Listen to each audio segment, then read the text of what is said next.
Hello friends, मैं summer और आप देख रहे हैं समर कंप्यूटर नॉलेज। दोस्तों, आज का टॉपिक है मेमोरी। तो पहला क्वेश्चन है, व्हाट इज मेमोरी।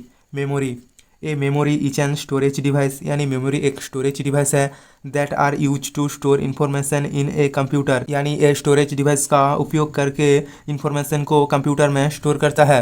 मेमोरी भी कंप्यूटर के एक इम्पोर्टेंट पार्ट होता है, क्योंकि कंप्यूटर में जो भी काम किया जाता है उस काम करने के समय जो भी डाटा या इंफॉर्मेशन होता है वो मेमोरी में स्टोर किया जा सकता है। The smallest unit use to measure memory is the bit और बाइनरी डिजिट, यानी मेमोरी की जो मेजर किया जाता है वो एक स्मॉलेस्ट यूनिट यानी एक छोटा सा यूनिट होता है जो एक बीट या बाइनरी डिजिट भी कहा जाता है। एक बाइट इक्वल टू 8 बीट, यानी जो 8 बीट होता है 8 बीट से एक बाइट बनता है और इक्वल टू 1 कैरेक्टर। एग्जाम्पल ए, यानी एक बाइट में या 8 बीट में एक कैरेक्टर होता है, जैसे कि ए यानी एक बाइट में भी एक कैरेक्टर और 8 बीट में भी एक कैरेक्टर होता है। उसके बाद मैं बात करती हूँ 1 किलोबाइट, यानी 1 KB इक्वल टू 1024 बाइट। उसके बाद होता है 1 मेगाबाइट, यानी 1024 किलोबाइट यानी KB। जैसे कि 1024 बाइट से 1 किलोबाइट हुआ था, उसी तरह 1024 किलोबाइट से 1 मेगाबाइट हुआ है। उसी तरह 1024 मेगाबाइट्स यानी MB से 1 गीगाबाइट यानी 1 GB हुआ है। उसी तरह 1 terabyte equal to 1024 gigabyte, 1 petabyte equal to 1024 terabyte, 1 exabyte equal to 1024 petabyte, 1 zettabyte equal to 1024 exabyte, 1 yottabyte equal to 1024 zettabyte. तो मेमोरी के जो मेजर किया जाता है वो इसी तरह बाइट से चलता रहता है।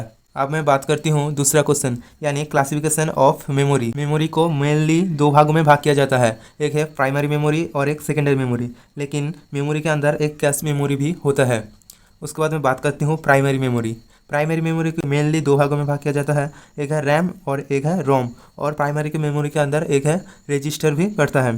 तो रैम को भी दो भागों में भाग किया जाता है, एक है एस रैम यानी स्टैटिक रैंडम एक्सेस मेमोरी और एक होता है डी रैम यानी डायनामिक रैंडम एक्सेस मेमोरी। उसके बाद मैं बात करती हूँ रोम को चार भागों में भाग किया जाता है।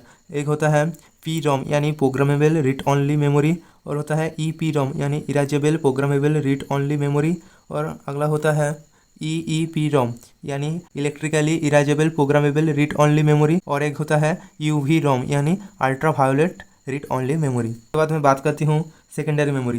सेकेंडरी मेमोरी के दो भाग होते हैं, एक है सीक्वेंशियल एक्सेस और एक होता है डायरेक्ट एक्सेस। सीक्वेंशियल एक्सेस के अंदर मैग्नेटिक टेप होता है और डायरेक्ट एक्सेस को तीन भागों में भाग किया जाता है, एक है मैग्नेटिक डिस्क, दूसरा ऑप्टिकल डिस्क और तीसरा इलेक्ट्रॉनिक स्टोरेज डिवाइस। उसके बाद मैग्नेटिक डिस्क को भी तीन भागों में भाग किया जाता है, एक होता है फ्लॉपी डिस्क, हार्ड डिस्क और सॉलिड डिस्क ड्राइव। और ऑप्टिकल डिस्क की भी तीन भाग होता है, CD, DVD और ब्लू रे डिस्क। और हार्ड डिस्क ड्राइव को भी तीन भागों में भाग किया जाता है, एक होता है जिप डिस्क और एक होता है डिस्पैक और एक होता है विंचेस्टर डिस्क। और इलेक्ट्रॉनिक स्टोरेज डिवाइस जो डायरेक्ट एक्सेस यानी सेकेंडरी मेमोरी की जो एक पार्ट होता है, उस इलेक्ट्रॉनिक स्टोरेज डिवाइस को ही दो भागों में भाग किया जाता है, एक होता है फ्लैश मेमोरी यानी पेन ड्राइव और दूसरा होता है मेमोरी कार्ड यानी चिप।